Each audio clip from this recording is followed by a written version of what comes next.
Primeira parte. Imagine-se em seu leito de morte. Há alguns anos, em uma sessão com a psicoterapeuta Dever Braden, fui submetido a um exercício chamado leito de morte. Primeiro, eu deveria me imaginar em meu leito de morte e tentar sentir as emoções associadas a morrer e dizer adeus. Então, ela pediu que eu convidasse mentalmente as pessoas importantes em minha vida para me visitarem nessa hora final, uma de cada vez, enquanto eu visualizava cada amigo e parente me visitando. Tinha que falar com eles em voz alta. Precisava dizer a eles o que queria que soubesse no momento em que eu estava partindo. Com cada pessoa que eu falava, minha voz ficava embargada de emoção. Eu não conseguia segurar o choro. Tinha uma imensa sensação de perda. Não estava sofrendo pelo fim da minha vida, mas pelo amor que eu perderia. Para ser mais claro, eu estava expressando meu carinho de uma forma que nunca havia feito antes. Durante esse difícil exercício, consegui perceber quantas coisas eu deixaria de fora da minha vida. Eram muitos os sentimentos maravilhosos que nutria pelos meus filhos, por exemplo, e que nunca havia expressado abertamente. Ao fim daquela sessão, eu estava muito abalado. Poucas vezes havia chorado tanto, mas depois de atravessar essa emoção, algo incrível aconteceu.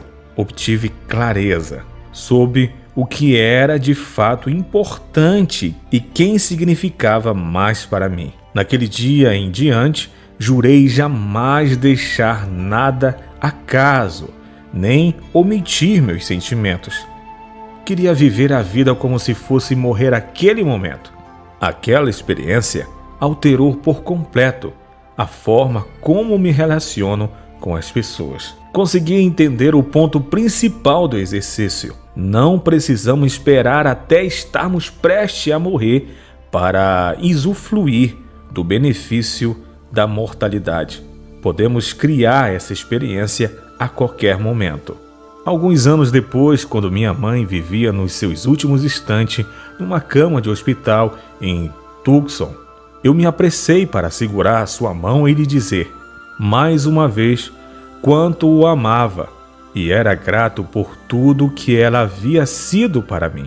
Quando finalmente faleceu, meu luto foi muito intenso, mas curto.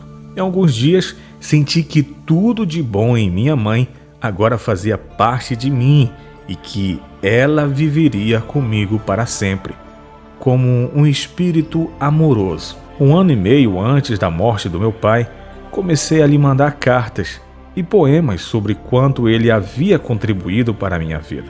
Em seus últimos meses, ele sofreu com uma doença crônica. Por isso, nem sempre era fácil me comunicar ou falar com ele pessoalmente. Mas sempre me fez bem saber que ele podia ler tudo aquilo. Uma vez me ligou depois de ler um poema que fiz em homenagem ao Dia dos Pais e disse: acho que fui um pai melhor do que eu pensava.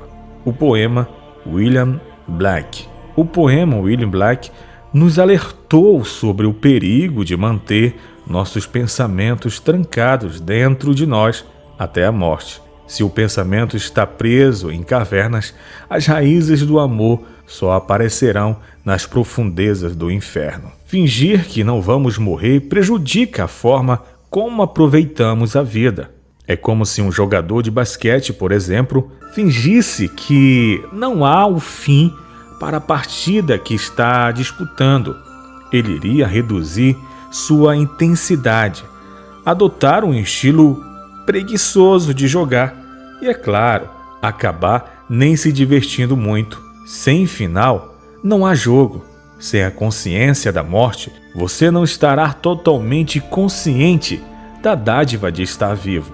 Mesmo assim, muito de nós continuamos fingindo que o jogo da vida não terá um final. Seguimos deixando para fazer coisas maravilhosas no futuro, no dia em que estivermos dispostos. Aceitar a realidade da própria morte não precisa acontecer apenas quando a vida estiver chegando ao fim. Na verdade, ser capaz de imaginar com clareza seus últimos momentos no leito da morte cria uma sensação paradoxa. Há de nascer de novo.